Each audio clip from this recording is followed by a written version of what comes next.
یتلو علیہم آیاتکا، اے رب ہمارے، اور بھیج ان میں ایک رسول انہی میں سے جو ان پر تیری آیتیں تلاوت فرمائے۔ جب خلیل اللہ علیہ السلام کی طرف سے حبیب خدا صلی اللہ تعالیٰ علیہ وسلم پر دعا کرنے کا حق واجب ہو گیا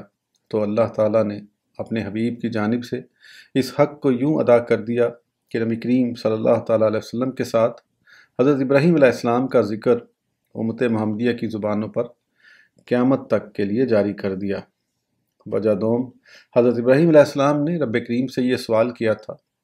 وَاجْعَلْ لِي لِسَانَ صِدْقٍ فِي الْآخِرِينَ، اور میری سچی ناموری رکھ پچھلوں میں، یعنی اے پروردگار عالم، امت محمدیہ کی زبانوں پر میری تعریف جاری رہے۔ پس اللہ تعالیٰ نے اپنے خلیل کی دعا کو شرف قبولیت بخشا اور اپنے حبیب علیہ وآلہ الصلاۃ والتسلیم کے ساتھ ابراہیم علیہ السلام کا ذکر جاری کر دیا تاکہ امت محمدیہ میں ان کا ذکر خیر باقی رہے۔ وجہ سوم، حضرت ابراہیم علیہ السلام ملت اسلامیہ کے باپ تھے، جیسا کہ اللہ تعالیٰ نے فرمایا ہے، ملت آبیکم ابراہیم، تمہارے باپ ابراہیم کا دین، اور نبی کریم صلی اللہ تعالیٰ علیہ وسلم ابو الرحمہ ہیں، جیسا کہ حضرت عبداللہ بن مسعود رضی اللہ تعالیٰ عنہ کی قرأت میں ہے کہ النبی اولی بالمؤمنین من انفسہم وہو اب لہم، اور اللہ تعالیٰ نے فخر دو عالم صلی اللہ تعالیٰ علیہ وسلم کی تعریف میں فرمایا ہے، بالمؤمنین رؤوف رحیم، مسلمانوں پر کمال مہربان ہیں، اور سرور کون و مکان صلی اللہ تعالیٰ علیہ وسلم نے خود فرمایا ہے کہ میں تمہارے لیے باپ کی طرح ہوں، یعنی شفقت اور مہربانی کرنے میں۔ جب نبی کریم صلی اللہ تعالیٰ علیہ وسلم اور ابراہیم علیہ السلام کے حق میں ابوس واجب اور ثابت ہے، اس وجہ سے دونوں کے ذکر کو مدح و ثنا اور درود پاک میں جمع کر دیا گیا ہے۔ وجہ چہارم، حضرت ابراہیم علیہ السلام شریعت سے حج کے منادی تھے، جیسا کہ اللہ تعالیٰ نے فرمایا ہے، وَأَذِّن فِي النَّاسِ بِالْحَجِّ، اور لوگوں میں حج کی عام ندا کر دے، اور فخر دو عالم صلی اللہ تعالیٰ علیہ وسلم دین کے منادی تھے، جیسا کہ ارشاد باری تعالیٰ ہے، ربنا انا سمعنا منادیا ینادی للایمان ان آمنوا بربکم فآمنا، اے رب ہمارے، ہم نے ایک منادی کو سنا کہ ایمان کے لیے ندا فرماتا ہے کہ اپنے رب پر ایمان لاؤ، تو ہم ایمان لے آئے۔ تو اللہ تعالیٰ نے اپنے حبیب اور خلیل علیہ السلام کے ذکر جمیل کو یہاں جمع فرما دیا ہے۔ جاننا چاہیے کہ جب حضرت ابراہیم علیہ السلام نے ایسے رسول کی دعا کی جو ان میں سے ہو اور ان کی طرف رسول بن کر آئے، تو انہوں نے اس عظیم الشان رسول کے چند اوصاف بھی بیان فرمائے، مثلا یتلو علیہم آیاتکا، یعنی اے اللہ وہ ان پر تیری آیتیں تلاوت کرے۔ اس مفہوم کو اختیار کرنے کی دو وجہ ہیں۔ پہلی وجہ یہی قرآن مجید و فرقان حمید ہے جو محمد رسول اللہ صلی اللہ تعالیٰ علیہ وسلم پر نازل ہوا، پس جس کی آپ قوم پر تلاوت کرتے تھے وہ اس کے علاوہ کوئی دوسری کتاب یا کلام نہیں، لہٰذا ضروری ہوا کہ تلاوت کو اسی پر محمول کیا جائے۔ دوسری وجہ جائز ہے کہ مذکورہ آیات صانع کے وجود پر دلالت کرنے والی ہوں، اور ان کی تلاوت کرنے سے مقصود یہی ہو کہ وہ ان کے ذریعے لوگوں کو نصیحت کریں، آیات تلاوت کر کے قرآن کریم کی جانب لوگوں کو بلائیں اور ایمان جیسی متاع عزیز سے انہیں مالا مال کر دیں۔ دوسرے رسول صلی اللہ تعالیٰ علیہ وسلم کی توصیف میں اللہ تعالیٰ نے فرمایا ہے، وَيُعَلِّمُهُمُ الْكِتَابَ، اور وہ انہیں کتاب سکھائے۔ اس سے مراد یہی ہے کہ وہ رسول لوگوں کو کتاب کی تلاوت کرنے کا حکم دے گا اور اس کے معنی اور حقائق کی تعلیم دے گا، کیونکہ تلاوت کئی وجہ سے مطلوب و مقصود ہے۔ وجہ اول، اہل تواتر کی زبانوں پر اس کے الفاظ کو باقی رکھنے کی غرض سے، تاکہ اس کے الفاظ تحریف اور تبدیل ہونے سے بچے رہیں۔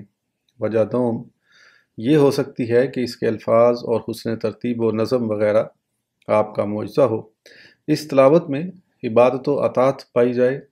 اس لیے قرآن کریم کی قرأت و تلاوت کا نمازوں اور دیگر عبادتوں میں عبادت کا مقام ہو۔ یہ تلاوت کا حکم ہے، لیکن سب سے بڑی حکمت اور اعلیٰ مقصد اس کے ذریعے دلائل اور احکام کی تعلیم دینا ہے۔ اللہ تعالیٰ نے ہدایت اور نور کے ساتھ قرآن کریم کی تعریف کی ہے، کیونکہ اس میں معنی، حکمتیں اور اسرار و رموز ہیں۔ اسی لیے اللہ تعالیٰ نے پہلے اس کی تعلیم کا ذکر کیا اور اس کے بعد اس کے حقائق و اسرار کا تذکرہ فرمایا۔ وجہ صوم یہ ہے کہ رسول اللہ صلی اللہ تعالیٰ علیہ وسلم کے اوصاف سے تیسری صفت یہاں حکمت بیان فرمائی ہے، یعنی آپ لوگوں کو حکمت بھی سکھائیں، اور یہ جاننا ضروری ہے کہ قول و فعل کی اصلاح کو حکمت کہتے ہیں، اور جس شخص کے اندر یہ دونوں اوصاف پائے جائیں اسے حکیم یعنی دانا کہا جائے گا۔ حکمت کے مفہوم میں مفسرین کا اختلاف ہے۔ ابن وہب رحمۃ اللہ علیہ کہتے ہیں کہ میں نے امام مالک رضی اللہ تعالیٰ عنہ سے پوچھا کہ حکمت کیا چیز ہے؟ انہوں نے فرمایا کہ دین کی معرفت اور اس کی فقاہت کا ادراک و فہم اور ان کے مطابق اتباع کرنے کا نام حکمت ہے۔ امام شافعی رحمۃ اللہ علیہ نے سنت رسول صلی اللہ تعالیٰ علیہ وسلم کو حکمت قرار دیا ہے۔ یہی قتادہ رحمۃ اللہ علیہ کا قول ہے، لیکن انہوں نے حکمت کے مرادی معنی میں اور بھی کئی اقوال نقل کیے ہیں۔ وجہ چہارم کے بارے میں انہوں نے فرمایا ہے کہ ارشاد باری تعالیٰ وَيُزَكِّيهِمْ کے مطابق رسول اللہ صلی اللہ تعالیٰ علیہ وسلم کی یہاں یہ چوتھی صفت مذکور ہوئی ہے۔ تزکیہ کی دو تفسیریں منقول ہیں۔ پہلی تفسیر، اس سے ایسا فعل مراد ہے جو تلاوت قرآن کریم اور تعلیم کتاب و حکمت کے علاوہ ہے اور ان کی پاکیزگی کے لیے سبب کا حکم رکھتا ہو، اور وہ ایسے امور ہیں جو رسول اللہ صلی اللہ تعالیٰ علیہ وسلم سے واقعہ ہوا کرتے تھے، جیسے وعدہ، وعید، پند و موعظت، واعظ و نصیحت وغیرہ کی تکرار کرنا، اور لوگوں کی دنیاوی امور میں اس طرح رہنمائی فرمانا کہ وہ ایمان لانے پر مجبور ہو جاتے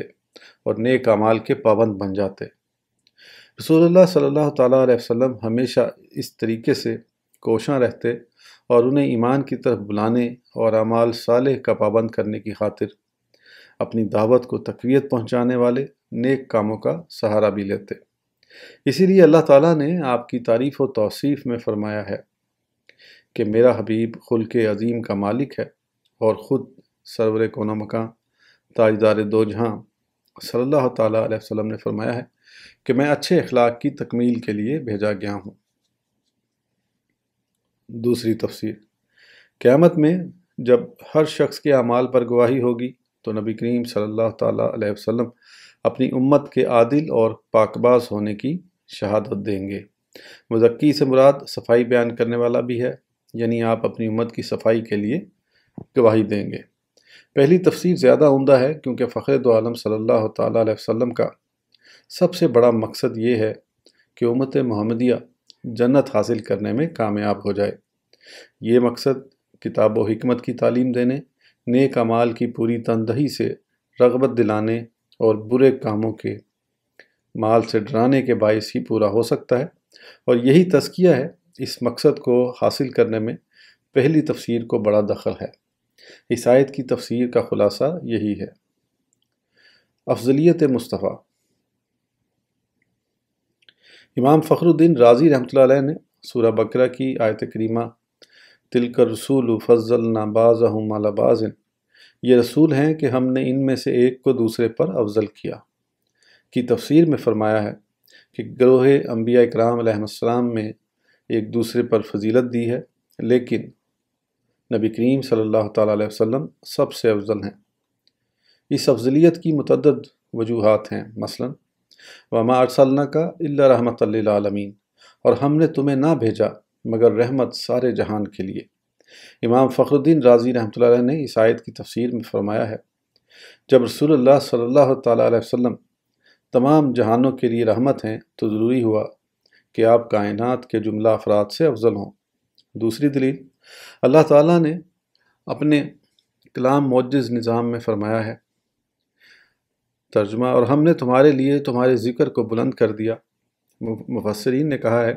کہ اللہ تعالیٰ نے کلمہ شہادت، اذان اور تشہد میں اپنے ذکر کے ساتھ محمد رسول اللہ صلی اللہ تعالیٰ علیہ وسلم کے ذکر کو ملایا ہے، جبکہ دیگر انبیاء کرام علیہ السلام کا اس طرح ذکر نہیں کیا۔ تیسری دلیل، اللہ تعالیٰ نے آپ کی اطاعت کو اپنی اطاعت کے ساتھ ملایا ہے۔ مثلا من یطیع الرسول فقد اطاع اللہ، جس نے رسول کا حکم مانا بے شک اس نے اللہ کا حکم مانا۔ اور آپ کی بیعت کو اپنی بیعت کے ساتھ ملایا ہے، جیسا کہ ارشاد باری تعالیٰ ہے ان الذین یبایعونک انما یبایعون اللہ ید اللہ فوق ایدیہم، وہ جو تمہاری بیعت کرتے ہیں وہ تو اللہ ہی سے بیعت کرتے ہیں، ان کے ہاتھوں پر اللہ کا ہاتھ ہے۔ اور اپنی عزت کے ساتھ نبی کریم صلی اللہ تعالیٰ علیہ وسلم کی عزت کو وابستہ کیا ہے۔ مثلا وَلِلَّهِ الْعِزَّةُ وَلِرَسُولِهِ، اور عزت اللہ کی اور اس کے رسول کی، اور اپنے حبیب صلی اللہ تعالیٰ علیہ وسلم کی رضا سے اپنی رضا کو ملحق کیا ہے، جیسا کہ خود فرمایا ہے وَاللَّهُ وَرَسُولُهُ أَحَقُّ أَن يُرْضُوا، اور اللہ اور رسول کا حق زائد تھا کہ اسے راضی کرے۔ اور اپنے حکم کی تعمیل کو اپنے محبوب صلی اللہ تعالیٰ علیہ وسلم کے حکم کی تعمیل سے ملاتے ہوئے فرمایا ہے یا ایھا الذین آمنوا استجیبوا للہ وللرسول، اے ایمان والو اللہ اور اس کے رسول کے بلانے پر حاضر ہو جاؤ۔ چوتھی دلیل، اللہ تعالیٰ نے اپنے حبیب سیدنا محمد رسول اللہ صلی اللہ تعالیٰ علیہ وسلم کو حکم دیا کہ قرآن کریم کی جس صورت سے چاہو کفار کو مقابلے کا چیلنج دو، جیسا کہ فرمایا ہے فَأْتُوا بِسُورَةٍ مِّن مِّثْلِهِ، تو اس جیسی ایک صورت لے آؤ۔ قرآن کریم کی 3 آیات والی سب سے چھوٹی سورہ کوثر ہے۔ گویا اللہ تعالیٰ نے قرآن کریم کی ہر 3 آیات سے مقابلے کی دعوت دی۔ چونکہ قرآن کریم کی 6000 سے بھی زائد آیات ہیں، تو اس لحاظ سے یہ ایک ہی معجزہ نہیں بلکہ 2000 سے زیادہ معجزات کا مجموعہ ہے۔ جب یہ امر ثابت ہو گیا تو ہم کہتے ہیں کہ موسیٰ علیہ السلام کو اللہ تعالیٰ نے 9 آیات بینات یعنی معجزات کے ساتھ مشرف و مکرم فرمایا تھا، پس جس کو قرآن کریم کے ذریعے اتنی کثیر آیات بینات 2000 سے زائد معجزات سے نوازا ہو، اس کے شرف اور بزرگی کی کیا حد ہوگی۔ 5ویں دلیل، جب ہمارے آقا مولا سیدنا محمد رسول اللہ صلی اللہ تعالیٰ علیہ وسلم کا یہی ایک معجزہ دیگر ہر نبی کے سارے معجزات سے افضل ہے، تو ثابت ہوا کہ نبی کریم صلی اللہ تعالیٰ علیہ وسلم دیگر جملہ انبیاء کرام سے افضل و اعلیٰ ہیں۔ اس سلسلے میں سرور کون و مکان صلی اللہ تعالیٰ علیہ وسلم کا ایک تو یہ ارشاد ہے تمام کلاموں میں قرآن کریم ایسا ہے جسے جملہ موجودات میں بنی نوع انسان۔ دوسرا ارشاد یہ ہے کہ خلت جس قدر اشرف و اعلیٰ ہو، اس کا پہننے والا بادشاہ کے نزدیک اتنا ہی معزز و مکرم ہوتا ہے۔ 6ٹھی دلیل، سید المرسلین صلی اللہ تعالیٰ علیہ وسلم کا معجزہ قرآن کریم ہے، جو حروف اور اصوات کی جنس سے ہے، اور یہ آراز ہیں جو باقی رہنے والے نہیں ہوتے۔ اس کے برعکس دیگر انبیاء کرام کے معجزات امور باقیہ کی جنس سے تھے، لیکن اللہ تعالیٰ نے نبی آخر الزمان صلی اللہ تعالیٰ علیہ وسلم کے معجزے کو آخری زمانے تک باقی رکھا، اور دیگر انبیاء کرام کے سارے معجزے ختم بھی ہو چکے جن کا کوئی اثر نہیں پایا جاتا۔ 7ویں دلیل، اللہ تعالیٰ نے انبیاء کرام کے حالات بیان کرنے کے بعد فرمایا اولئک الذین ھذی اللہ، زیر زبر مٹی ہوئی ہے تو میں اس کو عربی نہیں پڑھا، ترجمہ یہ ہیں جن کو اللہ نے ہدایت کی تو تم انہی کی راہ چلو۔ فخر دو عالم صلی اللہ تعالیٰ علیہ وسلم کو یہاں انبیاء ما سبق کی اقتداء کا حکم دیا گیا ہے۔ اگر اس سے یہ مراد لی جائے کہ آپ اصول دین میں ان کی اقتداء پر مامور تھے تو آپ کے حق میں یہ جائز نہیں، کیونکہ یہ تو تقلید ہے۔ اگر یہ کہا جائے کہ دین کے فروع میں ان کی اقتداء کرنے کا حکم دیا گیا ہے تو یہ بھی درست نہیں، کیونکہ شریعت محمدیہ نے پہلی تمام شرائع کو منسوخ کر دیا ہے۔ بس باقی یہی رہا کہ اس سے مراد اخلاق حسنہ ہو، یعنی اللہ تعالیٰ نے آپ کو دیگر انبیاء کرام کے حالات اور ان کے پاکیزہ اخلاق سے مطلع کر کے یہی فرمایا ہوگا کہ مذکورہ اچھی عادتوں میں ان کی اقتداء کرو۔ اس کا مقتضا یہ ہوا کہ جو اچھی عادات ان حضرات میں الگ الگ پائی جاتی تھیں وہ آپ کی تنہا ذات میں جمع ہو گئیں۔ پس یہ ضروری ہوا کہ سب کے کمالات کا مجموعہ ہونے کے باعث نبی کریم صلی اللہ تعالیٰ علیہ وسلم ہی سب سے افضل ہیں۔ آج کی ویڈیو کے لیے اتنا ہی، پھر انشاءاللہ اگلی ویڈیو میں آگے کنٹینیو کریں گے۔ اس وقت تک کے لیے اجازت دیجیے، سبسکرائب کرنا نہ بھولیں۔ اللہ حافظ۔